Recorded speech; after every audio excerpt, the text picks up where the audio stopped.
तो hello guys, कैसे हैं आप सभी लोग। आज हम लाए हैं क्लास 10th का साइंस जो रहेगा पार्ट 3। हमने पार्ट 1 पार्ट 2 पहले पहुंच चुके हैं। ये चैप्टर 6 ठीक है, लाइफ प्रोसेस। हमने पहले ब्लड सर्कुलेशन पढ़ चुके थे, अब पढ़ते हैं डबल ब्लड सर्कुलेशन। इसमें क्या होता है, blood travel twice through the heart in the one complete cycle of the body. मतलब क्या है, जो एक कंप्लीट साइकिल होती है बॉडी से हार्ट तक, उसको 2 बार ट्रैवल करती है, उसे कहते हैं डबल सर्कुलेशन। इसे हम डायग्राम से समझें तो ये होता हमारा लंग्स, ये हार्ट और ये हमारी बॉडी। तो क्या है, लंग्स से हार्ट तक, हार्ट से बॉडी, फिर बॉडी से हार्ट तक, हार्ट से फिर लंग्स तक। इस सर्कुलेशन को अगर हम 2 बार करें तो इसे कहते हैं डबल सर्कुलेशन। अब इसमें 2 रखे होते हैं, एक पल्मोनरी सर्कुलेशन, यानी कि ये हमने जो लंग्स इसे बोला था और इसे हार्ट बोला है, इसके बीच जो सर्कुलेशन हो रही है इसे कहते हैं पल्मोनरी। क्या लिखा हुआ है, पढ़ते हैं।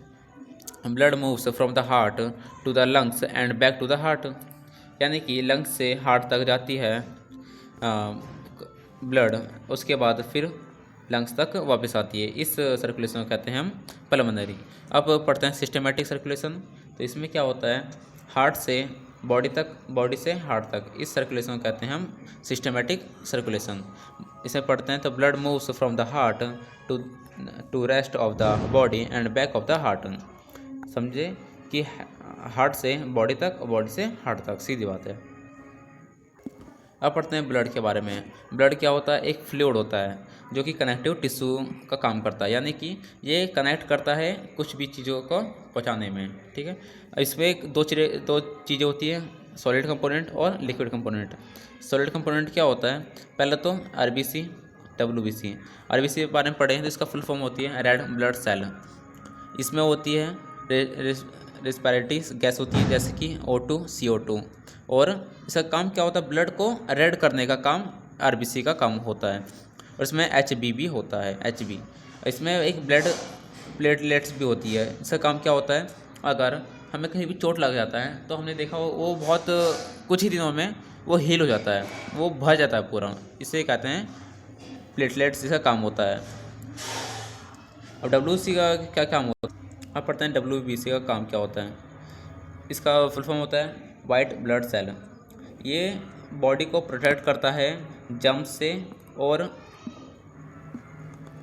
अलग माइक्रोब से। ठीक है, ये डिफेंस करता है। पढ़ते हैं क्या लिखा है, provide body defence bye germs and producing antibodies. इसका मतलब क्या है, ये बॉडी को ऐसा डिफेंस प्रोवाइड करता है, एंटीबॉडीज़, ताकि वो जर्म से लड़ सके। अब पढ़ते हैं लिक्विड कंपोनेंट के बारे में। लिक्विड कंपोनेंट यानी कि प्लाज्मा। ये क्या होता है, एक येलो कलर का फ्लूइड होता है जिसमें 90% वाटर होता है और 10% ऑर्गेनिक सब्सटेंस होते हैं, लाइक प्लाज्मा, प्रोटीन और ग्लोबुलियम। अब पढ़ते हैं लिम्फ के बारे में। लिम्फ क्या होता है, एक येलो फ्लूइड, ये भी एक येलो फ्लूइड होता है जो कि जो ब्लड में, जो भी हमारे पास ब्लड में जर्म्स होते हैं उसको डिस्ट्रॉय करने का इसका काम होता है। ये कहाँ होता है, ये जो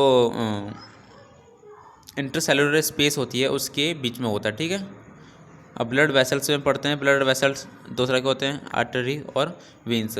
ब्लड वेसल्स मीन्स नसें, नसें जहाँ से खून बहता है। पहले आर्टरी वेंस, आर्टरी वेसल्स क्या होता है, इसमें पहले तो हम पढ़ते हैं carry oxygenated blood from heart to body part except pulmonary artery. हमने पल्मोनरी में क्या कहा था, लंग्स से हार्ट तक आता है ना, इसे कहते हैं।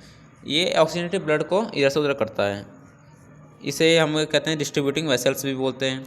ये ठीक होता है और इलास्टिक होता है, यानी कि ठीक मोटी होती है और खिंचाव होती है, डीप सीटेड होती है। और अब पढ़ते हैं वीन्स के बारे में। वीन्स क्या होता है, ये डीऑक्सीजनेटेड ब्लड होती है जो कि कहाँ से होती है, हार्ट से बॉडी पार्ट तक। इसे कलेक्टिव वेसल्स भी बोलते हैं। इसे हमने डिस्ट्रीब्यूटिंग वेसल्स बोलते हैं, इसे कलेक्टिव, यानी कि डिस्ट्रीब्यूटिंग बांटना, कलेक्टिव लेना। ठीक है, ये होती है थिन और लेस इलास्टिक होती है। अब पढ़ते हैं ट्रांसपोर्टेशन इन प्लांट। प्लांट में इधर से उधर कैसे होता है। There are two main conductive tissue in a plant. Plant के अंदर दो कंडक्टिव टिश्यू होती है जो कि ये काम करता है। पहला साइलम और फोइलम।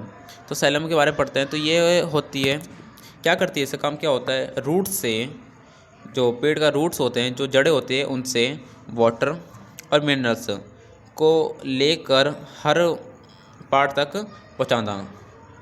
इसमें एनर्जी यूज नहीं होती है। और फ्लोएम क्या होता है कि ये जो पेड़ जो फोटोसिंथेसिस के प्रोसेस से जो भी छोड़ता है उसको हर जगह फैलाता है, हर पार्ट में पहुंचाता है। इसमें एनर्जी यूज होती है और कौन से फॉर्म में, और एटीपी फॉर्म में। अब पढ़ते हैं ट्रांसपीरेशन मतलब क्या होता है। ट्रांसपीरेशन क्या होता है, अगर पत्तों में ज़्यादा पानी भर जाता है तो वो जो पानी होता है वो वाटर वेपर के फॉर्म में उड़ जाता है, इसे कहते हैं ट्रांसपीरेशन। अब रोल ऑफ ट्रांसपीरेशन, ट्रांसपीरेशन करता क्या है। पहला, absorb of upward movement of water and minerals by creating pools.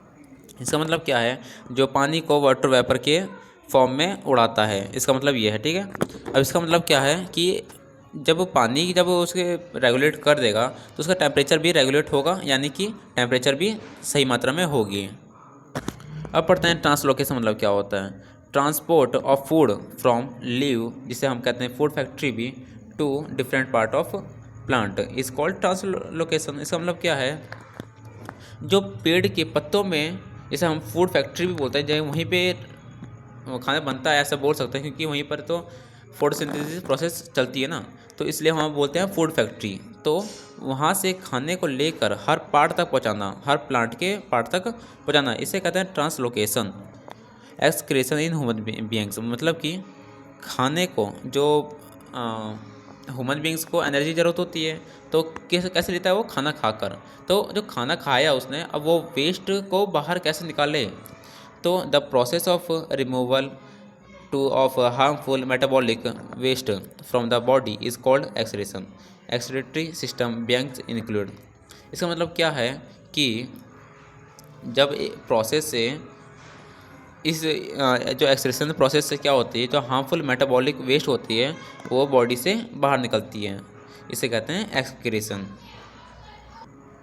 ये हमारे ये पूरी एक्सक्रीशन सिस्टम में होती है। इसमें क्या क्या होती है, आ पेयर ऑफ किडनी, जोड़े, किडनियों के जोड़े, जो कि ये है और ये है, ठीक है।